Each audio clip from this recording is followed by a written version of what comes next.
Hey guys, welcome back to my channel code in code. पिछले lecture में हमने देखा था ऑपरेटर्स एंड इंस्ट्रक्शन वाले लेक्चर को, जहाँ के भी हमने बताया था कि इंस्ट्रक्शन कितने टाइप के होते हैं। 3 टाइप के इंस्ट्रक्शन बेसिकली होते हैं एंड वहाँ पे हमने ऑपरेटर्स को भी थोड़ा बहुत देखा था। इंट्रोडक्शन मैंने आपको दिया था ऑपरेटर्स का।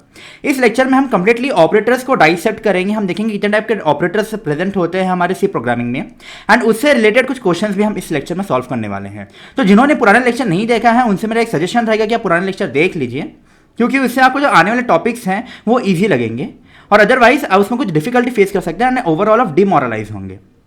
तो शुरू करते हैं हम आज के लेक्चर को। तो मेरा लेक्चर है आज का ऑपरेटर्स पार्ट 2। ऑपरेटर्स पार्ट 1 हमने पिछले लेक्चर में किया था। आज के लेक्चर में हम शुरुआत करने वाले हैं ऑपरेटर्स पार्ट 2। तो सबसे पहले ऑपरेटर आता है। ऑपरेटर्स के बारे में बता दिया था, तो मैं आज में कंटिन्यूएशन में ऑपरेटर्स देखूंगा, कितने टाइप के ऑपरेटर्स होते हैं उसको मैं डिस्कस करने वाला हूं यहाँ पे। तो सबसे पहला ऑपरेटर होता है हमारे पास, वो होता है अरिथमेटिक ऑपरेटर। तो अरिथमेटिक ऑपरेटर किस लिए काम आता है? Arithmetic operator basically arithmetic operations carry out करने के काम आते हैं। अरिथमेटिक ऑपरेशन मतलब जैसे कि आपको 2 नंबर को अगर ऐड करना है, 2 नंबर का अगर डिवीजन निकालना है, आपको 2 नंबर को डिवाइड करके उसका रिमाइंडर अगर फाइंड आउट करना है, 2 नंबर को आपको अगर सब्ट्रैक्ट करना है, तो वैसी चीजों के लिए आपका यूज होता है अरिथमेटिक ऑपरेटर्स। तो आइए देखते हैं हम अरिथमेटिक ऑपरेटर्स क्या होते हैं। तो use to perform basic arithmetic operation. इसमें क्या क्या आ जाते हैं आपके? प्लस आ जाता है, माइनस आ जाता है, आपको मल्टीप्लिकेशन आ जाता है, डिवीजन आ जाता है, मॉड्यूलस आ जाता है। मॉड्यूलस के बारे में मैंने पिछले लेक्चर में आपको बताया था, लेकिन यहाँ पर भी आपको मैं थोड़ा बहुत बता देता हूँ जिन्हें नहीं पता है। मॉड्यूलस ऑपरेटर किसी भी 2 नंबर को डिवाइड करके अगर कोई रिमाइंडर फाइंड आउट करना है तो तब हम यूज करते हैं मॉड्यूलस ऑपरेटर का।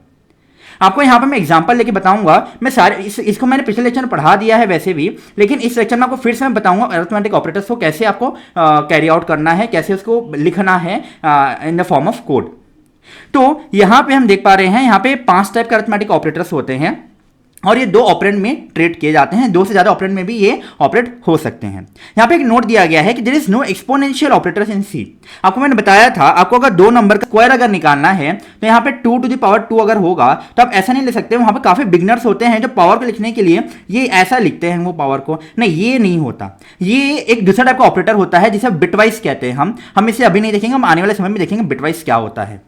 तो 2 ये जो ऑपरेटर है आप इसे यूज नहीं कर सकते, ये बिटवाइज ऑपरेटर होता है। तो इसका मतलब ये नहीं कि आप 2 to the power 2 निकाल रहे हैं। इसके लिए हमारे पास एक लाइब्रेरी फंक्शन है जो कि math.h फंक्शन होता है, उसके अंदर होता है ये लाइब्रेरी फंक्शन जिसे हम कहते हैं power function, power of x, y, power of x, y।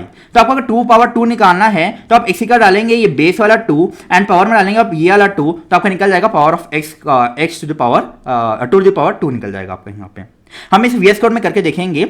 Then आते हैं हम आपके जो अरिथमेटिक ऑपरेटर्स होते हैं, इसमें इसको भी फर्दर 2 टाइप्स में क्लासिफाई किया जा सकता है। पहला होता है यूनरी प्लस एंड और माइनस एंड दूसरा होता है अरिथमेटिक ऑपरेटर। तो अरिथमेटिक ऑपरेटर क्या होता है, यूनरी प्लस और माइनस क्या होता है, इन चीजों को हम चलिए देखते हैं। तो यूनरी प्लस और माइनस में क्या होता है? इसमें क्या होता है, हम एक सिंगल ऑपरेंड लेते हैं and it is used to alter the sign of that particular variable. ठीक है, जैसे कि एग्जांपल में है, अगर मैंने a = -5 लिया है, a = -5 लिया है, ठीक है। देन नेक्स्ट बार में हम क्या कर रहे हैं, b = +10.65 ले रहे हैं। ये कुछ इंटीजर वैल्यू, ये कोई रियल टाइप वैल्यू है। आपको पता होगा टाइप्स में मैंने बताया था आपको 3 टाइप के कांस्टेंट होते हैं, integer constant, real constant and character constant. Okay, तो ये क्या है, किस टाइप का कांस्टेंट है? ये आपका है इंटीजर कांस्टेंट एंड ये आपका है रियल कांस्टेंट। ओके, तो यहाँ पे a की वैल्यू है -5, यहाँ पे b की वैल्यू है +10.65। तो a की वैल्यू यहाँ पे -5 है, इसका मतलब क्या होगा, a की वैल्यू होगा -5 है, मतलब ऑब्वियस सी बात है कि a की वैल्यू क्या होगी, यहाँ पे a की वैल्यू -5 ही होगी। ओके, ये सिंपल सी चीज है। देन b की वैल्यू यहाँ पे 10.65 है, तो ऑब्वियस सी बात है b की वैल्यू +10.65 होती है। अच्छा, आपको मैं चीज बता दूं, बाय डिफॉल्ट अगर आप कोई वैल्यू लिखते हैं, कोई इंटीजर वैल्यू या फिर कोई रियल वैल्यू लिखते हैं, तो सी प्रोग्रामिंग में उसे पॉजिटिव के साथ लिया जाता है, यूनरी प्लस लगता है उसमें। ठीक है, तो आप इसे लिखें या ना लिखें उससे फर्क नहीं पड़ता। तो +10.65 की जगह आप 10.65 भी लिख सकते थे, लेकिन आपको माइनस अगर लिखना है तो माइनस आपको स्पेसिफाई करना होगा। सिमिलरली आप अगर सी की जगह c = -a कर रहे हैं, तो आपको मैंने बताया था राइट टू लेफ्ट असाइनमेंट होता है। तो a की वैल्यू जो भी होगी उसका माइनस के साथ मल्टीप्लिकेशन होगा, देन जो वैल्यू आएगी होल वैल्यू वो c में चले जाएगी। तो c = -a है, तो a की वैल्यू कितनी है, 5 है, तो it will be what, minus of -5, -5 हो जाएगा क्योंकि ये माइनस पहले से है और a की वैल्यू -5 है, तो -5 विल बी +5 और जो +5 जो है आपका ये यहाँ पे c में चले जाएगा। ओके, तो c की वैल्यू मेरी कितनी हो गई, यहाँ पे प्लस हो गई है। सिमिलरली d = -b है, तो अभी b की वैल्यू कितनी है, +10.65 है, तो at this will be -10.65 and ये वैल्यू आपका चले जाएगा d में। ठीक है, ये हो गया आपका यूनरी प्लस। तो यूनरी प्लस में क्या, यूनरी प्लस में होता क्या, मेन चीज क्या है इसमें, यूनरी प्लस में आप देख पा रहे होंगे लेफ्ट हैंड साइड में एक ही ऑपरेंड है, ये एक ही ऑपरेंड है और इस एक ऑपरेंड का ही साइन को मैंने ऑल्टर किया है। तो यूनरी प्लस और माइनस में हम एक ही ऑपरेंड लेते हैं और उसका जो साइन है उसको हम चेंज करते हैं, ऑल्टर करते हैं हम साइन को, ठीक है। तो ये हो गया आपका यूनरी प्लस और माइनस। हम सारी चीजों को वीएस कोड में हम करके देखेंगे। देन फिर आ जाते हैं हम बाइनरी अरिथमेटिक ऑपरेटर्स पे। तो बाइनरी अरिथमेटिक ऑपरेटर्स में क्या होता है, दो ऑपरेंड होते हैं, यूनरी प्लस और माइनस। यूनरी मतलब एक होता है, बाइनरी मतलब दो होते हैं। तो यूनरी में आप एक ऑपरेंड लेते हैं, बाइनरी में आप दो ऑपरेंड लेते हैं, दो से ज्यादा भी ऑपरेंड हो सकता है यहाँ पे। तो यहाँ पे use to perform basic arithmetic operation, जो अरिथमेटिक ऑपरेशन हमने लिस्ट आउट किया है उसी ऑपरेशन को परफॉर्म किया जाता है, लेकिन इसमें दो ऑपरेंड होते हैं। देन अगर मैंने x इक्वल टू 10 लिया है एंड y इक्वल टू 6 लिया है, तो यहाँ पे x प्लस वाई अगर लें तो यहाँ पे कितना हो जाएगा, ये 10 plus 6 that will give me what 16 हो जाएगा यहाँ पे। देन सिमिलरली अगर x माइनस वाई है तो यहाँ पे हो जाएगा 10 minus 6 that will give me 4। Then similarly x into y अगर है तो ये कितना हो जाएगा, 10 इंटू 6 हो जाएगा, तो ये आंसर कितना आ जाएगा, 60 आ जाएगा। सिमिलरली अगर x बाई वाई है तो यहाँ पे हो जाएगा 10 डिवाइडेड बाई 6, तो 10 डिवाइडेड बाई 6 कितना हो जाएगा मेरा, पॉइंट में वैल्यू आएगा। ये आपके ऊपर डिपेंड करता है, अगर आप इंट में निकालना चाह रहे हैं, अगर आपका जो फाइनल कंटेनर है वो इंट में क्रिएट होता है तो आपका डेसिमल वैल्यू हट जाएगा। हमने टाइप कन्वर्जन में इस चीज को देख लिया है। अगर आप फ्लोट वैल्यू लेते हैं तो आपको एक्जैक्ट वैल्यू यहाँ पे मिल जाएगा। सिमिलरली यहाँ पे 10 मॉड्यूलस अगर 6 भी देखते हैं हम, 10 मॉड्यूलस 6 अगर करते हैं तो 10 मॉड्यूलस 6 यहाँ पे कुछ वैल्यू मेरी आ जाएगी। ओके, तो यहाँ पे हमने देख लिया कुछ कुछ वैल्यूज मेरी आ रही है, ठीक है। हम इसको वीएस कोड में भी करके देखेंगे। तो आइए हम सबसे पहले वीएस कोड में आ जाते हैं एंड यहाँ पे हम करके देख लेते हैं सारी चीज़ों को। ये तो अब हाँ अरिथमेटिक ऑपरेटर्स है, इसको हम करके देख लेते हैं। तो अरिथमेटिक ऑपरेटर्स में सबसे सॉल्व करने के लिए यहाँ पे क्या एक फाइल क्रिएट कर लेता हूँ ऑपरेटर्स डॉट सी के नाम से, ऑपरेटर्स डॉट सी के नाम से यहाँ पे क्रिएट कर लिया। देन यहाँ पे मैं आ जाऊँगा, मैं यहाँ पे इंक्लूड लिख लेता हूँ, include stdio.h, then void main, then यहाँ पे देन यहाँ पे हमने क्या क्या देखा है, अभी हमने यहाँ पे देखा है यूनरी प्लस को हम सबसे पहले देख लेते हैं यूनरी प्लस को कैसे परफॉर्म करना है। तो a इक्वल टू -5 है, b इक्वल टू प्लस 10.65 है, c इक्वल टू -a है and d equal to -b है। ये बताने वाली चीज़ बिल्कुल भी नहीं है यहाँ पे। एंड सिमिलरली आपको ये भी पता है, ये तो हमने पिछले लेक्चर में किया ही हुआ था, x इक्वल टू 10 हो गया, y इक्वल टू 6 है तो x plus 10 would give me 16, x minus 5 would give me 10 minus 6 4 हो जाएगा यहाँ पे, x into why would give me 10 into 6 60। Okay, ये सारी चीज़, ये तो बेसिक चीज़ हो गई यहाँ पे, ये आपको पता ही है, ठीक है। एंड यहाँ पे देख लेते हैं जो पावर फंक्शन है इसको कैसे परफॉर्म करना है। तो जैसे मैंने यहाँ पे ले लिया है इंट यहाँ पे डायरेक्टली में कर लेता हूँ इंट जेड, मेरे को आगे क्या चाहिए, पावर चाहिए, इसकी वैल्यू क्या होती है। तो इंट पावर चाहिए, तो यहाँ पे लिख लूंगा मैं, यहाँ पे मैं लिख लेता हूँ POW लिख लेता हूँ यहाँ पे मैं। ये इसको मैं दो तरीके से प्रिंट कर सकता हूँ, देख लेते हैं कैसे करेंगे। तो POW मैंने लिख लिया है। अच्छा, इसको लिखने के पहले मुझे यहाँ पे क्या करना पड़ेगा, मैथ लाइब्रेरी को इंक्लूड करना होगा। तो यहाँ पे मैं इंक्लूड कर लेता हूँ, इंक्लूड मैथ.h को भी मैं यहाँ पे इंक्लूड कर लेता हूँ। मैंने मैथ.h को यहाँ पे इंक्लूड कर लिया है, इंक्लूड मैथ.h हो गया यहाँ पे। देन यहाँ पे मैं पावर फंक्शन लिखा मैंने, पावर फंक्शन आपको क्योंकि ये जो पावर फंक्शन है आपका ये मैथ लाइब्रेरी के अंदर है, इसलिए आपको मैथ लाइब्रेरी को भी इंपोर्ट करना होगा, इंक्लूड करना होगा अपने फाइल में। ओके, समझ पा रहे हैं मैं क्यों कर रहा हूँ इस चीज को। तो यहाँ पे मैं क्या करूंगा, 2,2 लिख देता हूँ, मैं 2,2 लिखूंगा। देन यहाँ पे मैं प्रिंट कराऊँ, मैं इसको प्रिंट कराऊँ वैल्यू को, तो प्रिंट कराने पे मुझे यहाँ पे मिल जाएगा। यहाँ पे मैं फॉर्मेट स्पेसिफायर लगा, फॉर्मेट स्पेसिफायर डी कॉमा यहाँ पे मैं लिख देता हूँ जेड। देन यहाँ पे मैं सेमीकोलन लगाना नहीं भूलूंगा। इसे मैं सेव करूँगा, सेव करके से रन करते हैं हम यहाँ पे GCC operators.c। देन यहाँ पे मैं इसे रन करूँगा, यहाँ पे रन करूंगा, 4 आ गया मेरा वैल्यू। ओके, तो 2 टू द पावर 2 क्या हो गया, यहाँ पे मेरा 4 हो गया है। तो आया आपको समझ में कि हम किस तरह की से पावर फंक्शन को यूज करते हैं। तो अब पावर को लगाने के लिए ये एंगल ब्रैकेट जो वर्टिकल वाला आता है आप उसे बिल्कुल भी यूज नहीं करेंगे अपने प्रोग्राम के अंदर में। तो इस तरीके से हम पावर फंक्शन को यूज करते हैं। चलो आ जाते हैं, यहाँ पे कुछ क्वेश्चन दिया गया है, हमें क्वेश्चन को देख लेते हैं। क्वेश्चन क्या दिया गया है, write a program to convert temperature from Fahrenheit to Celsius. Okay, Fahrenheit को सेल्सियस में कन्वर्ट करना है मुझे। तो मुझे ऐसे एक प्रोग्राम क्रिएट करना है जो कि temperature from Fahrenheit to Celsius में कन्वर्ट कर देगा। तो यहाँ पे फ़ारेनहाइट सेल्सियस में कन्वर्ट करने के लिए फॉर्मूला होता है, सेल्सियस में देख लेते हैं। तो फॉर्मूला अगर जिसको नहीं पता मैं बता दूं, temperature in Fahrenheit equals to 9/5 times C + 32। Okay तो ये फ़ारेनहाइट का फॉर्मूला, तो ये कन्वर्जन वाला मेरा फॉर्मूला हो गया। इसी फॉर्मूला को हम वहाँ पे लिखेंगे एंड यहाँ पे कुछ आउट इनपुट लेंगे। तो सबसे पहले मुझे क्या करना है, कन्वर्ट करना है फ़ारेनहाइट को सेल्सियस में। तो ये फॉर्मूला हो गया फ़ारेनहाइट में लाने के लिए 9/5 C + 32। तो आपको समझ में आ गया होगा इस क्वेश्चन से कि मुझे टेम्परेचर को सेल्सियस में इनपुट लेना है। तो चलिए एक प्रोग्राम क्रिएट कर लेते हैं हम। यहीं पर मैं प्रोग्राम को क्रिएट कर लेता हूँ। यहाँ पे मैं इनपुट ले लूंगा, क्या इनपुट टेम्परेचर लिखता हूँ, टेम्परेचर। ओके यहाँ पे टेम्परेचर नाम का एक मैंने कंटेनर क्रिएट कर लिया है। देन यहाँ पे मैं यूज़र को बोलूँगा, यहाँ पे printf के अंदर मैं यूज़र को बोलूँगा right the temperature in Celsius. Okay in Celsius मैंने बोल दिया यहाँ पे। देन स्कैनएफ में इनपुट ले लूँगा। देन फॉर्मेट स्पेसिफायर डी लिख लेते हैं, फॉर्मेट स्पेसिफायर डी। देन आपको एड्रेस स्टोर कराना है तो आपको क्या लेना पड़ेगा, यहाँ पे एंड लिखना पड़ेगा। एंड के अंदर आप टेम्प को लिखेंगे। देन यहाँ पे क्या बोलूँगा, मेरा फॉर्मूला क्या हो जाएगा, फॉर्मूले को किसी चीज़ में स्टोर करा देते हैं। हो सकता है कि आपने टेम्परेचर जो वैल्यू दी हो उसके बाद जो कन्वर्जन निकल के आया आपका फ़ारेनहाइट में वो एक डेसिमल वैल्यू हो, तो इंटीजर वैल्यू लेंगे तो आपको एक्जैक्ट वैल्यू नहीं मिलेगा, इसलिए हम फ्लोट वेरिएबल लेते हैं। फ्लोट वैल्यू पे हम डिफाइन करेंगे अपने कंटेनर को। तो यहाँ पे क्या हो जाएगा मेरा फ्लोट लेते हैं, फ्लोट। देन आपका टेम्परेचर टेम्प इन एफ कर लेते हैं, टेम्प इन एफ कर लेते हैं, temp in F is that will be equals to, क्या हो जाएगा फॉर्मूला मेरा 9/5 C + 32 होता है। इसको लिखने का तरीका क्या होगा, यहाँ पे लिखने का तरीका होगा 9/5 9/5। इसकी जो वैल्यू होगी तो मेरे को इसके प्रेसिडेंस को अगर बढ़ाना है, तो किसी भी चीज़ के प्रेसिडेंस को अगर बढ़ाना है तो सबसे आसान तरीका होता है उसमें आप ब्रैकेट लगा दीजिए। ये सबसे अच्छा तरीका है। डेवलपर्स जो अच्छे डेवलपर्स होते हैं वो इसी चीज़ को यूज़ करते हैं मेनली। तो आप यहाँ पे क्या कर लिए 9/5 इंटू जो भी आंसर आएगा 9/5 का इंटू इसमें हम क्या करेंगे, टेम्प को मल्टीप्लाई करेंगे। देन इसमें हम फिर से ब्रैकेट लगाएंगे। ब्रैकेट लगाने के बाद यहाँ पे क्या कर देंगे 32 कर देंगे, यहाँ पे आप 32 कर देंगे आप। ओके ये सिंपल सी चीज़ थी। फिर आप लास्ट में क्या कर देंगे, वैल्यू को लिख देंगे यहाँ पे, प्रिंट एफ कर लेंगे, print F the value in Fahrenheit is, यहाँ पे आपने क्या लिख दिया, फॉर्मेट स्पेसिफायर आपने एफ लगा दिया क्योंकि फ्लोट वैल्यू है। देन यहाँ पे आप क्या लिखेंगे, टेम्प इन फ़ारेनहाइट, यहाँ पे आपने ये लगा दिया। देन इसे मैं सेव करूँगा, इसमें रन करता हूँ यहाँ पे। तो यहाँ पे मैंने रन किया इसको, मुझे देखना राइट टेम्परेचर इन सी। तो मान लेते हैं मुझको 32 डिग्री सेल्सियस को देखना फ़ारेनहाइट में कितना होता है। तो कन्वर्ट कर दिया, ये 64.000 दिखा रहा है। ठीक है, वहीं पे अगर आप अगर मान लेते हैं अगर आप यहाँ पे इंट वैल्यू लेते और कुछ पॉइंट वैल्यू होती तो आपको एक्जैक्ट वैल्यू नहीं मिलता, सिर्फ इंटीजर वैल्यू ही मिलती।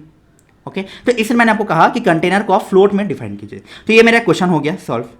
तो यहाँ पहला क्वेश्चन हमने यहाँ पे सॉल्व कर लिया। दूसरा क्वेश्चन मुझे कह रहा है write a program to input minutes and convert it into hours and minute. Okay तो आपको मिनट में लेना है, आपको आवर्स और मिनट में कन्वर्ट करना है इसको। सॉरी ये आवर्स एंड सेकंड होना चाहिए था, यहाँ पे ये सेकंड होगा, मिनट्स नहीं होगा, ये सेकंड होगा। ओके तो आपको यहाँ पे क्या करना है, एक इनपुट लेना है मिनट में और उसको कन्वर्ट करना है आवर्स और सेकंड में। तो देख लेते हैं, सबसे पहले तो क्या होता है ना, अप्रोच देखना आप करने क्या वाले हैं यहाँ पे। तो अप्रोच में मैं देख पा रहा हूँ मुझे मिनट्स में इनपुट को लेना है, उसके बाद जो भी वैल्यू होगी मुझे इसे कन्वर्ट करना है आवर्स में। तो मिनट को अगर आवर में करना है तो मैं क्या करूँगा, मिनट को अगर मुझे आवर में करना है तो हम देख लेते हैं यूनिटरी मेथड। वैसे मैं आपको फॉर्मूला डायरेक्टली बता सकता हूँ, लेकिन बता देता हूँ प्रोसीजर क्या होगा यहाँ पे। तो मुझे आवर में कन्वर्ट करना है तो यूनिटरी मेथड यूज़ करते हैं हम। मैं जानता हूँ यहाँ पे 60 मिनट्स में 1 आवर होते हैं, तो आपका कुछ x मिनट होगा, उसमें कितने आवर होंगे, x/60 हो जाएगा। तो आवर में कन्वर्ट करने के लिए डायरेक्टली डिवाइडेड बाय 60 कर दीजिए। देन आपको सेकंड में करने के लिए जो भी आपका टाइम रहेगा इंटू 60 कर दीजिए। ओके तो काफ़ी इजी था ये। तो हम देख लेते हैं यहाँ पे कैसे सॉल्व करेंगे इस क्वेश्चन को। तो हम यहाँ पे क्या कर लेते हैं, यहाँ पे इनपुट ले लेते हैं। इनपुट में हम ले लेंगे मिनट्स। ओके टाइम ले लेते हैं, सिंपल से टाइम इन मिनट m कर लेते हैं, हमसे m कर लिया हमने। यहाँ पे i को भी बड़ा कर लेते हैं, देन यहाँ पे मैं लिख लूँगा टाइम इन m कर लेते हैं। यहाँ पे लिखेंगे time enter the time in किस में चाहिए आपको, टाइम मिनट्स में चाहिए, या मैं मिनट्स कर लूँगा यहाँ पे। देन यहाँ पे मैं क्या कर लूँगा, ये वैल्यू है, ये मैंने इंटीजर वैल्यू रखी है इसको यहाँ पे। देन यहाँ पे फॉर्मूला क्या हो जाएगा मेरा, जो भी वैल्यू आएगा यहाँ पे इसका ऐसे कर लेते हैं।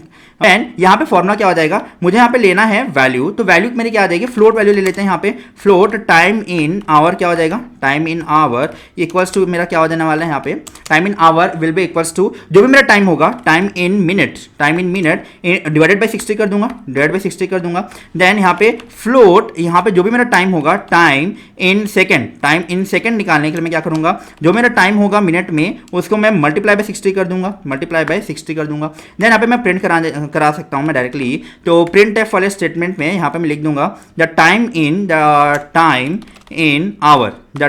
इन आवर इज, यहाँ पे जो भी वैल्यू होगी मेरी, यहाँ पे फॉर्मेट स्पेसिफायर में एफ लगा लेता हूँ, एफ कॉमा लगा के यहाँ पे मैं लिख लूंगा टाइम इन आवर। देन यहाँ पे सेम स्टेटमेंट को मैं नीचे लिखूंगा, यहाँ पे बस एक ही चेंज करना है मुझे, ये आवर को मैं यहाँ पे सेकंड कर लूंगा। सेकंड में करने के बाद यहाँ पे मैं टाइम इन सेकंड कर लेता हूँ, यहाँ मैंने इसको सेव करूँगा, इसमें सेव करके यहाँ मैं इसे रन करता हूँ। तो यहाँ पे हम इसे रन करते हैं, तो यहाँ पे मैं इसे रन किया then EXE then time in minutes, मेरे को देखना है 60 मिनट में कितने घंटे होते हैं, कितने सेकंड्स होते हैं। तो 60 मिनट में मैंने आपको दिखा रहा है 1 घंटा होता है और सेकंड्स कितने होते हैं, 3600 सेकंड्स होते हैं। तो ये मेरा क्वेश्चन था, यहाँ पे मैंने इसको सॉल्व करके आपको दिखाया है। Moving on to the next type of operator, मेरा नेक्स्ट ऑपरेटर होता है जिसे हम कहते हैं असाइनमेंट ऑपरेटर। असाइनमेंट ऑपरेटर देखते हैं हम क्या चीज होता है। तो असाइनमेंट ऑपरेटर किसी चीज को असाइन करने के लिए काम आता है, used to assign value to a variable. किसी को असाइन करते हैं, जैसे आपको लिखना है a = 5 लिखना है, तो यहाँ पे आप असाइनमेंट ऑपरेटर यूज करते हैं। जो ऑपरेटर है इसे हम कहते हैं असाइनमेंट ऑपरेटर। तो used to assign value to a variable. Okay, यहाँ पे आपको एक चीज ध्यान देना है कि there is single assignment operator in C, सिर्फ एक सिंगल असाइनमेंट ऑपरेटर ही सी होता है। इसके टाइप्स होते हैं, हम देखेंगे अभी टाइप्स को। तो कुछ एग्जांपल्स जैसे x = 10 हो गया, देन y = कुछ एक्सप्रेशन लिखना चाहते हैं, ये एक एक्सप्रेशन हो गया 5 + 4 9 एंड डिवाइडेड बाई 2 हो जाएगा यहाँ पे। ओके, तो यहाँ पे आप कर देंगे। यहाँ पे देखिए इसको सॉल्व करना हो तो ये वैल्यू कैसे सॉल्व होगी, 5 + 4, क्योंकि ब्रैकेट के अंदर है तो इसका प्रेसिडेंस हाई हो गया। वैसे हमको पता है कि डिवाइडेड बाय का प्रेसिडेंस ज्यादा होता है, लेकिन क्योंकि यहाँ पे ये ब्रैकेट के अंदर है इससे प्रेसिडेंस इसका ज्यादा हो जाएगा। 5 + 4 9 हो जाएगा एंड जो भी इसकी वैल्यू आएगी उसको डिवाइड कर देंगे हम 2 से, तो 9/2 दैट विल बी ये 4.5। डिपेंड करता है 4 आएगा कि 5 आएगा कि आपका कंटेनर किस टाइप का। अगर फ्लोट टाइप का है तो 4.5 आएगा, अगर आपका इंटीजर टाइप का है तो 4 आएगा only. Next type of statement is z = x + y, जो भी x + y की वैल्यू होगी वो z में चले जाएगी, राइट टू लेफ्ट असाइनमेंट होता है आपका। देन 5 = x, ये गलत चीज है क्योंकि हमेशा आपको याद रखना है कंटेनर में वैल्यू जाती है, कंटेनर से वैल्यू इंटीजर न्यूमेरिकल वैल्यू में नहीं जाती है, ठीक है, क्योंकि न्यूमेरिकल वैल्यू से कोई कंटेनर डिजाइन होता ही नहीं है। तो ये दोनों आपको कंपाइलेशन एरर देगा, ये कंपाइल टाइम में आपको एरर देगा। जब कंपाइल हो रहे होंगे प्रोग्राम हमारे तो यहाँ पे आपको एरर देगा। और 10 = 10 भी आपको कोई स्टेटमेंट नहीं हुआ है। तो आपको ये चीज ध्यान में रखना है, the RHS of assignment operator must be constant expression of variable. बहुत इंपॉर्टेंट चीज है ये कि आपका जो राइट हैंड साइड है वो हमेशा क्या होना चाहिए, या तो कोई कांस्टेंट वैल्यू होनी चाहिए या कोई एक्सप्रेशन होनी चाहिए। देखिए इस वाले केस में ये कांस्टेंट है, यहाँ पे एक एक्सप्रेशन है और यहाँ पे ये वेरिएबल है। तो आपको यही चीज हो सकता है, राइट साइड में आपका ये चीज होना चाहिए, वेरिएबल नहीं हो सकता, आपका कंटेनर का नाम नहीं हो सकता वहां पे आपका। ओके, तो ये चीज आपको बहुत ज्यादा ध्यान रखना है, तो ये दोनों आपको एरर देंगे, ठीक है। The next type of assignment operator, आपको उसमें भी अब आ जाता है कुछ एक क्लासिफिकेशन होते हैं, क्लासिफिकेशन हम अभी देखते हैं। तो नेक्स्ट टाइप में हो जाता है शॉर्ट हैंड असाइनमेंट ऑपरेटर। तो असाइनमेंट ऑपरेटर भी क्या होता है ना, शॉर्ट हैंड होते हैं। शॉर्ट हैंड मतलब दूसरा तरीका होता है लिखने का, इसे हम कंपाउंड असाइनमेंट भी कहते हैं। तो एग्जाम्पल के तौर पर देख लेते हैं, अगर मान लेते हैं a = 5 है, a = 5 है, तो ये a = 5 है और नेक्स्ट स्टेप में है a = a + 2, तो a = a + 2 अगर मुझे नहीं लिखना है तो इसका शॉर्ट हैंड तरीका है, इसको मैं लिख सकता हूं a = a + 2, a = a + 2 है, देन इसको मैं ऐसे लिख सकता हूं a + = 2, ये ऐसा नहीं होगा, a + 2 भी लिखा जा सकता है।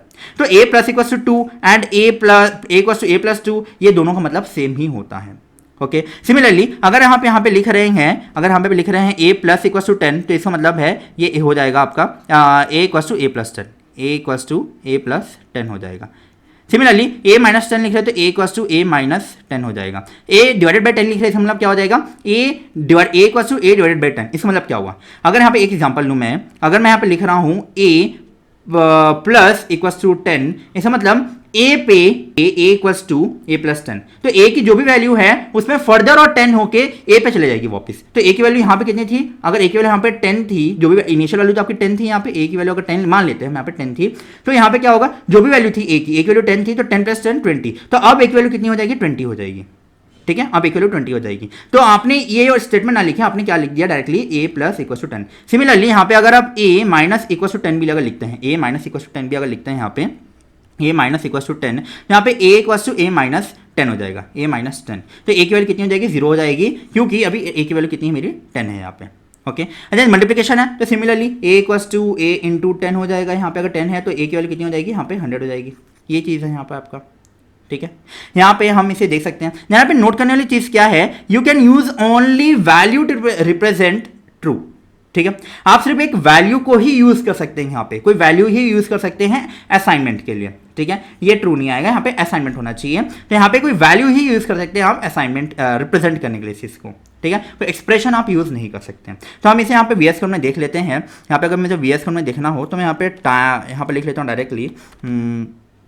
हम एक्सप्रेशन लिख लेते हैं देख के, जैसे कि मुझे लिख लेना है इंट a इक्वल्स टू मैं कर लेता हूँ यहाँ पे 5, देन सारे स्टेटमेंट्स यहाँ पे लिख के देख लेते हैं हम।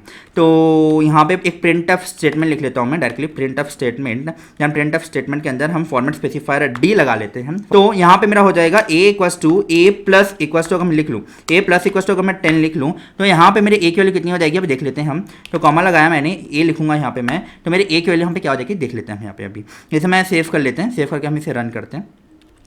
तो रन कर, यहाँ पे मुझे एरर दे रहा है।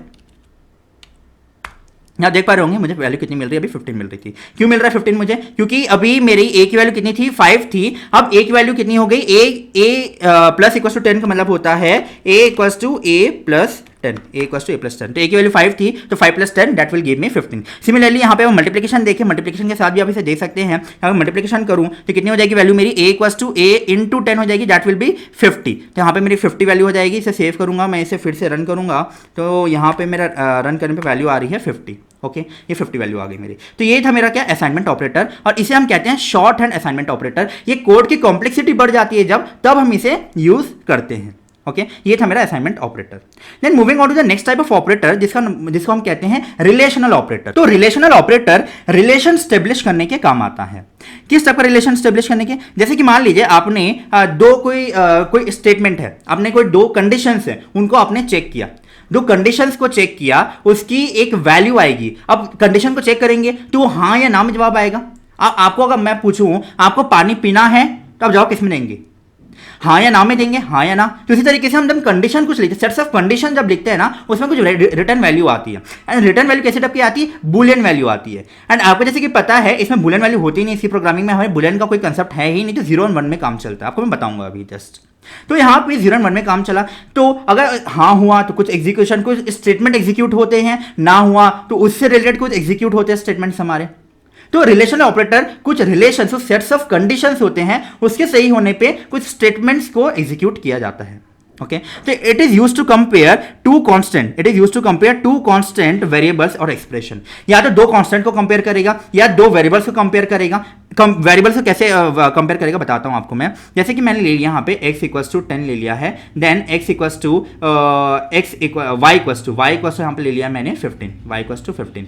तो ये चेक करेगा क्या 10 15 के बराबर है। ओके, सिमिलरली ये एक्सप्रेशन को भी इसी तरीके से ट्रीट करेगा। एक्सप्रेशन भी आपको मैंने बताया था, जैसे y equals to something 4/5 plus 32 हो गया, then x equals to something कुछ हो गया, देन इन दोनों का आंसर, तो x इक्वल्स टू y, तो एक्सप्रेशन हो गया, ये पूरा एक्सप्रेशन हो गया, ठीक है। तो यहाँ पे वही चीज है। Then compare 2 quantities of similar type. अगर आपको मैं बोलूं आप 1 किलो आलू और 1 लीटर तेल, बताइए दोनों में कौन बड़ा है, आप बता पाएंगे क्या, नहीं बता पाएंगे। तो सिमिलरली सी प्रोग्रामिंग के साथ भी यही होता है, उनको सेम डेटा टाइप चाहिए रहता है। अगर फ्लोट है तो फ्लोट के साथ कंपेयर करेगा, अगर इंटीजर है तो इंटीजर के साथ कंपेयर करेगा, अगर कैर है तो कैर के साथ कंपेयर करेगा।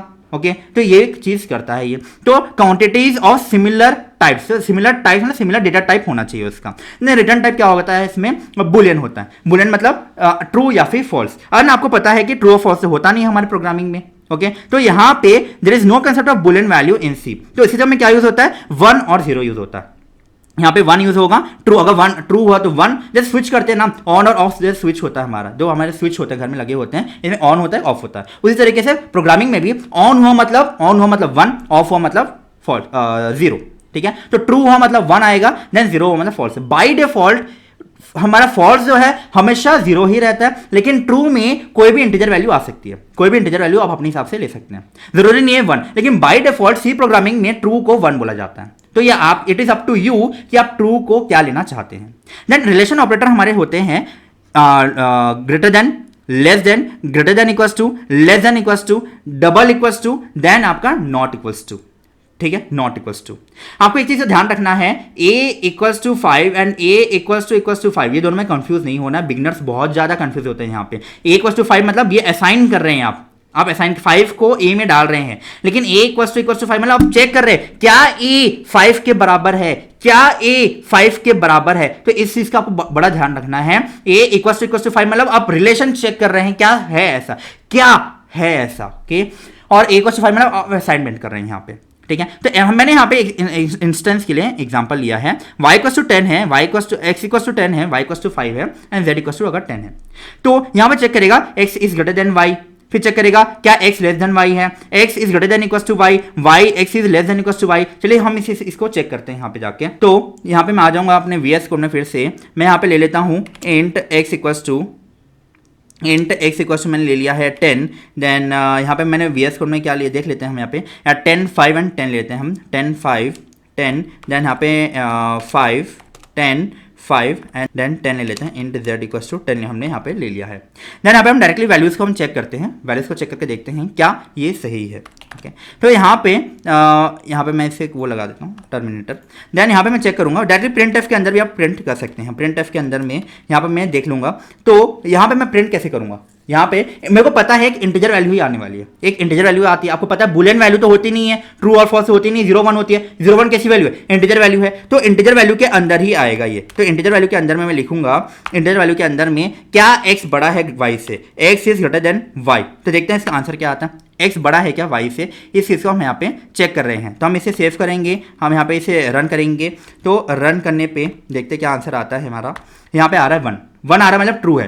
तो x y से बड़ा है क्या, देख लेते हैं। 10 5 से बड़ा है क्या, हाँ जी है। उसी तरीके से हम बाकी चीज़ों को भी चेक कर लेते हैं। यहाँ पे x is less than y भी कर लेते हैं, x is less than y, then x is greater than equals to y हो जाएगा, then x is less than equals to y हो जाएगा, then x is not equals to y, not equals to मतलब not के लिए exclamation sign लगाएंगे, then equals to लगाएंगे आप। तो greater than y, less than y, then यहाँ पे लास्ट और एक स्टेटमेंट लिख लेते हैं, क्या x y के इक्वल है, तो इक्वल है कि नहीं, डबल इक्वल्स टू लगेगा, सारे में हम सेव कर लेते हैं। एंड यहाँ पे एक चीज़ लगा लेता हूँ मैं, न्यू लाइन प्रिंट करा लेता हूँ, नहीं तो सारा चीज़ एक ही में प्रिंट हो जाएगा, आपको समझ में बिल्कुल भी नहीं आएगा। तो यहाँ पे न्यू लाइन प्रिंट करा लेते हैं सब में। यहाँ पे हमने प्रिंट करा लिया, देन यहाँ पे मैं इसे सेव करूँगा, रन कर, ओके। यहाँ पे मैं इसे सेव करता हूँ, रन करते हैं हम। यहाँ पे हमने यहाँ पे इसे रन करते हैं।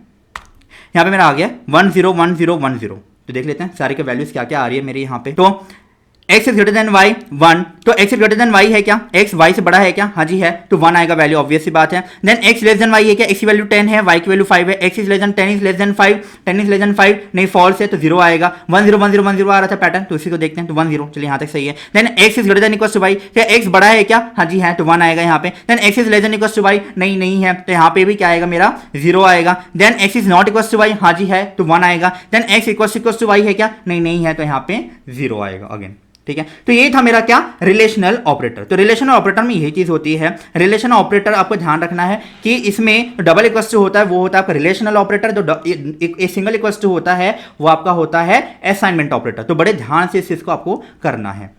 Next type of operator is logical operator. तो लॉजिकल ऑपरेटर हमने पिछली क्लास में डिस्कस किया था, वहां को वो ट्रूथ टेबल बताया था। तो जिन लोगों को वहां पे समझ में नहीं आया था, अगेन मैं यहाँ पे इस चीज को फिर से रिपीट कर रहा हूं, तो आपको समझ में आ जाएगा। तो लॉजिकल ऑपरेटर क्या होता है, कुछ लॉजिक स्टेब्लिश करने के काम आते हैं। तो कुछ जैसे प्रेडिक्शन हम कर रहे हैं, आपको बताऊंगा जैसे प्रेडिक्शन कैसे कैसे टाइप के होते हैं। जैसे कि आपको मान लीजिए कुछ सर्टन आपका मान लीजिए कुछ कंडीशन है, जैसे मैंने बोला कि अगर आपकी एज 18 से ज्यादा है तो you are eligible to drive, otherwise you are not, okay. या फिर हमने चेक किया, एक नंबर इनपुट लिया हमने n, हमने चेक किया क्या n बड़ा है 1 से, फिर हमने चेक किया क्या n लेस देन है 100 से, मतलब रेंज में है कि नहीं, वो हमने चेक कर रहे हैं, हम वहां पे चेक कर रहे हैं। तो वहां पे एंड यूज होता है, ठीक है। तो हम देखते हैं कहां पे क्या यूज करना है, ये अपने आप ही बताएंगे कैसे यूज होता है, कहां पे यूज होगा। तो यूज टू कंबाइन 2 और मोर रिलेशनल एक्सप्रेशन, जो चीज रिलेट हो रहे हैं। जैसे कि यहां पे मैंने बताया, यहाँ पे मैं एक्सप्रेशन लिख रहा हूँ x, जैसे x इक्वल्स टू 10 है, then x is y is equals to 5 है, तो x is greater than y यहाँ पे लिखा, और यहाँ पे मैंने देखा x is less than y, यहाँ पे हम देख चेक कर रहे हैं इसको, ठीक है। तो एक कंडीशन है, तो ये दो रिलेशनल एक्सप्रेशन हो गया, रिलेशन स्टेब्लिश कर रहे हैं, ग्रेटर देन और लेस देन एक रिलेशन ऑपरेटर है, ठीक है। तो रिलेशन एक्सप्रेशंस को हम जब कंपेयर करते हैं हम वहां पे यूज करते हैं लॉजिकल ऑपरेटर्स का। तो बेस्ड ऑन दैट हमारे पास तीन टाइप के लॉजिकल ऑपरेटर होते हैं। पहला ऑपरेटर होता है एंड, फिर और होता है, ठीक है, फिर होता है नॉट। तो हम तीनों का ट्रूथ टेबल देख लेते हैं। तो ट्रूथ टेबल का मतलब क्या है कि कब ऑन होगा मेरा स्विच, कब ऑन होगा मेरा स्विच, ठीक है, कब मेरा स्टेटमेंट एग्जीक्यूट होगा। तो एंड स्टेटमेंट का मतलब भी है दोनों कंडीशंस जब मेरे ट्रू होंगे तभी होगा। तो दोनों कंडीशन मतलब मान लेते हैं, दो कंडीशन हमने ले लिया है। तो पहले कंडीशन में मान लीजिए पहला कंडीशन मेरा यहाँ पे क्या हो रहा है, ट्रू हो रहा है। दूसरा कंडीशन एंड का हम ट्रूथ टेबल देख रहे हैं। ट्रूथ टेबल मतलब वैल्यूज क्या आने वाली है। तो ट्रूथ टेबल में मतलब मान लीजिए पहला वैल्यू अगर ट्रू हो रहा है, दूसरा वैल्यू भी अगर मेरा ट्रू हो रहा है तो देखेंगे क्या आएगा। फिर पहला मान लीजिए पहला वैल्यू मेरा ट्रू आ रहा है लेकिन दूसरा वैल्यू मेरा फॉल्स आ रहा है, तो देखेंगे क्या वैल्यू आएगी। देन ट्रूथ टेबल में थर्ड वैल्यू मेरा फॉल्स आ रहा है, देन दूसरी वाली वैल्यू जो मेरे क्या आ रही है, ट्रू आ रही है। देन फोर्थ में दोनों फॉल्स आ रहे हैं तो मेरा क्या होगा उस चीज को हम वहां पे देखेंगे। तो दोनों ट्रू हुआ, अगर दोनों ट्रू होगा तो ऑब्वियस सी बात है ये भी सही है और ये भी सही है। इसका मतलब क्या हो जाएगा, मेरा ओवरऑल स्टेटमेंट ट्रू हो जाएगा। ये सही है लेकिन ये सही नहीं है तो ओवरऑल स्टेटमेंट ही सही नहीं है। ओके, ऑब्वियस सी बात है, दोनों का सही होना जरूरी है। एंड मतलब दोनों और हो रहा है यहाँ पे, ठीक है ना, ये भी और ये भी, ठीक है। देन यहां पे फॉल्स एंड ट्रू, तो एक गलत है एक सही है तभी भी गलत होगा, और दोनों गलत है तो ऑब्वियस बात है दोनों ही गलत हो जाएगा यहां पे। लेकिन हमको पता है कि इसमें क्या नहीं होता, हमारे सी में बुलियन वैल्यूज नहीं होती, ट्रू फॉल्स का कोई चक्कर ही नहीं है। तो इसकी जगह ट्रू की जगह 1 ले लीजिए, देन इसकी जगह क्या लीजिए, फॉल्स की जगह 0 ले लीजिए। तो 1 आपका क्या आएगा, 1 विल गिव यू 1, 1 0 में आपका 0 आएगा, मतलब ट्रू फॉल्स में फॉल्स आएगा, देन फॉल्स ट्रू में भी आपका फॉल्स आएगा, देन फॉल्स में तो आपका फॉल्स आना ही है। तो आपका ट्रूथ टेबल हो गया ये किसका हो गया, लॉजिकल एंड का हो गया। देन सिमिलरली हम यहाँ पे देख लेते हैं, लेंगे किसका, लॉजिकल एंड देख लिया, लॉजिकल और का देख लेते हैं हम यहाँ पे, लॉजिकल और का। तो लॉजिकल और में भी हम सेम चीज़ रखेंगे यहाँ पे, इसको मैं फिर से लिख लेता हूँ, ये सारी चीज़ों को मैं फिर से लिख लेता हूँ। यहाँ पे लॉजिकल और देखना है मुझे, ये लॉजिकल और होता है। तो यहाँ पे भी हम सेम चीज़ के लिए चेक करेंगे। तो ट्रू और फॉल्स, ट्रू फॉल्स और ट्रू, फॉल्स और फॉल्स, देखते क्या वैल्यूज आती है। तो यहां पे एक भी अगर सही हो तो मतलब ओवरऑल आंसर मेरा सही हो जाएगा। तो ट्रू और ट्रू, अरे दोनों ही ट्रू हैं तो ऑब्वियसली आंसर मेरा ट्रू आएगा। ट्रू और फॉल्स, एक सही है एक गलत है, ठीक है जी, अभी भी सही हो जाएगा क्योंकि इसमें कोई और है ना, और नहीं एक्चुअली ये या है, ये या तो ये दोनों में से एक भी सही हुआ तो मेरा आंसर एग्जीक्यूट हो जाएगा। देन फॉल्स और ट्रू, तो ठीक है ट्रू आएगा। फॉल्स और फॉल्स दोनों ही गलत है तो ऑब्वियसली बात है ओवरऑल आंसर मेरा गलत ही आएगा। देन इसको अगर ट्रूथ टेबल 1 0 में देखना है तो आपका क्या हो जाएगा, 1 आपका क्या आ जाता है, यहाँ पे 1 आ जाता है, 0 1 आपका 1 आ जाएगा, 1 0 आपका 1 आ जाएगा, देन 0 और 0 विल गिव यू 0, ऑब्वियसली बात है लॉजिकल और का हो गया आपका truth table. Then last one is logical not. Logical not में क्या है, लॉजिकल नॉट में जैसे कि आप कंपनी में मान लीजिए अगर हम बोल रहे हैं इफ नॉट रजिस्टर्ड, जो भी अंदर लिखा हुआ इसके अंदर जो भी होगा, इफ नॉट रजिस्टर्ड तो अंदर में क्या करेगा, उसका उल्टा करेगा। उसी तरह से इफ नॉट ट्रू तो आपका आंसर क्या आएगा, आपका आंसर क्या आएगा, फॉल्स आएगा, ठीक है। मतलब ट्रू का उल्टा, ये ट्रू डाला हमने लेकिन उसका उल्टा कर देगा तो ट्रू का उल्टा फॉल्स देगा। अगर आप अंदर फॉल्स डालते हैं तो इसका क्या होता है, ट्रू हो जाता है। तो इसे निगेशन कहते हैं, जो भी होगा उसका उल्टा काम करेगा, इसे हम कहते हैं लॉजिकल नॉट ऑपरेटर। ये सिंपल सी चीज है आपका। अब इसके जो एप्लीकेशंस हैं, हम इसे देखेंगे आने वाले चैप्टर्स में। इसका जो नेक्स्ट चैप्टर है हमारा कंडीशनल्स में हम वहां पे इफ पढ़ेंगे, जब if statement, if else, then else if, ये सब पढ़ेंगे जब, वहां पे हम हमारा ये यूज होगा, लॉजिकल ऑपरेटर्स यहां पे यूज होंगे। अभी एज सच आपको मैं बता रहा हूं, द वेरी नेक्स्ट लेक्चर में हम इसके एप्लीकेशंस को भी हम देखेंगे अच्छे से। अब बढ़ते हैं अगले टाइप के ऑपरेटर्स की तरफ जो कि हमारा है इंक्रीमेंट एंड डिक्रीमेंट। अच्छा, इसके पहले बता दूं एक और ऑपरेटर होता है जिसे हम कहते हैं बिटवाइज ऑपरेटर। मैं आपको बताया था अभी थोड़ी देर पहले। तो बिटवाइज ऑपरेटर क्या होते हैं, बिट आपको जानना है अभी बिटवाइज ऑपरेटर्स के टाइप क्या क्या होते हैं। अभी इसके ऊपर एक लेक्चर पूरा होगा जहां पे बताऊंगा कि बाइनरी नंबर्स को कैसे ट्रीट करते हैं, क्योंकि बिटवाइज ऑपरेटर ना बाइनरी नंबर्स पे ट्रीट किया जाता है। तो किसी का नंबर है, कोई नंबर आपको दे दिया 8, तो 8 का बाइनरी रिप्रेजेंटेशन क्या होगा, बाइनरी रिप्रेजेंटेशन मतलब 1010 वाले फॉर्म में किस तरह से लिखेंगे, हर नंबर को लिखने का एक तरीका होता है। तो इस पे पूरा लेक्चर होगा, वहां पे मैं आपको बात करूंगा। बहुत से टाइप के ऑपरेटर्स होते हैं, जैसे मैं बता दूं आपको। पहला होता है bitwise and, bitwise or, bitwise XOR, bitwise left shift, bitwise right shift, bitwise complement. तो 6 टाइप के बिटवाइज ऑपरेटर्स होते हैं। इस बारे में मैं आपको नेक्स्ट लेक्चर या फिर आने वाले लेक्चर्स आपको बताऊंगा। नेक्स्ट लेक्चर हमारा कंडीशनल्स पे होने वाला है, it will be very interesting. तो आपको बस अभी जानना है कि बिटवाइज ऑपरेटर्स क्या होते हैं, ऐसा सभी को इसका एप्लीकेशन नहीं है। देन आते हैं हमारे नेक्स्ट टाइप के ऑपरेटर पे, जो कि हमारा होता है इंक्रीमेंट एंड डिक्रीमेंट ऑपरेटर। तो increment and decrement operator through out the आपका पूरा सी प्रोग्रामिंग यूज होने वाला है। हम जब लूप्स पढ़ रहे होंगे, लूप्स में बहुत ज्यादा यूज होगा। देन आपका कंडीशनल्स जब हम पढ़ रहे होंगे, वहां पर भी हम थोड़ा बहुत एप्लीकेशंस में देखेंगे कैसे इसको यूज करना है हमें।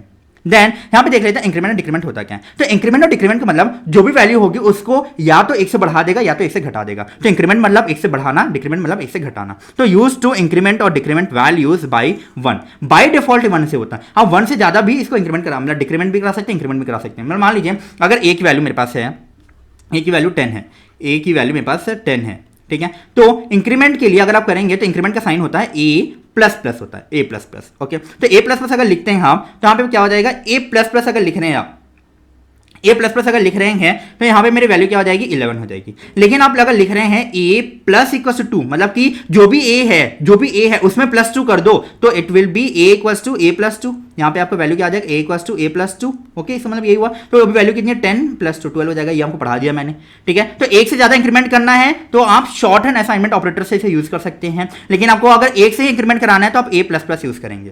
देन इंक्रीमेंट और डिक्रीमेंट इसी तरह से माइनस भी हो जाएगा। ए की वैल्यू अगर 10 है, ए माइनस माइनस करूंगा तो वैल्यू क्या आ जाएगी, ए की वैल्यू 9 हो जाएगी मेरे यहाँ पे। सिंपल सी बात है यहाँ पे, ठीक है। देन इंक्रीमेंट और डिक्रीमेंट ऑपरेटर्स भी दो टाइप में यहाँ पे डिवाइडेड है। पहला होता है post increment, post decrement, pre increment, pre decrement. सारे का मतलब देखते हैं। पोस्ट इंक्रीमेंट का मतलब होता है, again I am clapping, pay attention. Increment और डिक्रीमेंट ऑपरेटर्स में होता क्या है, पोस्ट इंक्रीमेंट में पहले आपका वैल्यू असाइन होगा फिर इंक्रीमेंट होगा। उसी तरीके से पोस्ट डिक्रीमेंट में पहले आपका वैल्यू असाइन होगा फिर डिक्रीमेंट होगा। प्री इंक्रीमेंट में आपका पहले वैल्यू क्या होगा, पहले इंक्रीमेंट होगा फिर उसके बाद असाइन होगा। पोस्ट प्री इंक्रीमेंट डिक्रीमेंट में भी आपका पहले वैल्यू क्या होगा, डिक्रीमेंट होगा फिर असाइन होगा। अगेन फिर से आपको बताता हूं, जैसे कि यहां पे हम एग्जांपल ले लेते हैं, वीएस का हम एग्जांपल ले लेते हैं। यहां पे जैसे यहां पे मैंने ले लिया इंट ए इक्वल्स टू, यहां पे मैंने ले लिया 10। ओके, देन इंट बी मैंने ले लिया, int b equals to a plus plus ले लिया, ठीक है। देन इंट सी ले लिया मैंने, int c equals to a minus minus a. तो आपको बताता हूँ क्या चीज़ हुआ है। पहले हम इसे प्रिंट करा लेते हैं वैल्यूज़ को। यहाँ पे मैं वैल्यूज़ को प्रिंट करा लूँगा। पहली वैल्यू हो जाएगी मेरी डी, देन यहाँ पे मेरी वैल्यू हो जाएगी बी, एंड सिमिलरली यहाँ पे मैं वैल्यू को लिखा देता हूँ। एक और वैल्यू ले लेते हैं हम डी, यहाँ पे वैल्यू को लिख लेते हैं हम सी, ठीक है। यहाँ पे मैं इसे प्रिंट कराता हूँ, जो भी वैल्यूज़ आएगी फिर हम वैल्यूज़ के बेस पे आपको मैं समझाता हूँ हुआ क्या है। यहाँ पे देख लेते हैं हम 10 और 10 आ रहा है मेरा वैल्यू, 10 और 10 आ रहा है। तो देख लेते हैं यहाँ पे क्या हुआ है।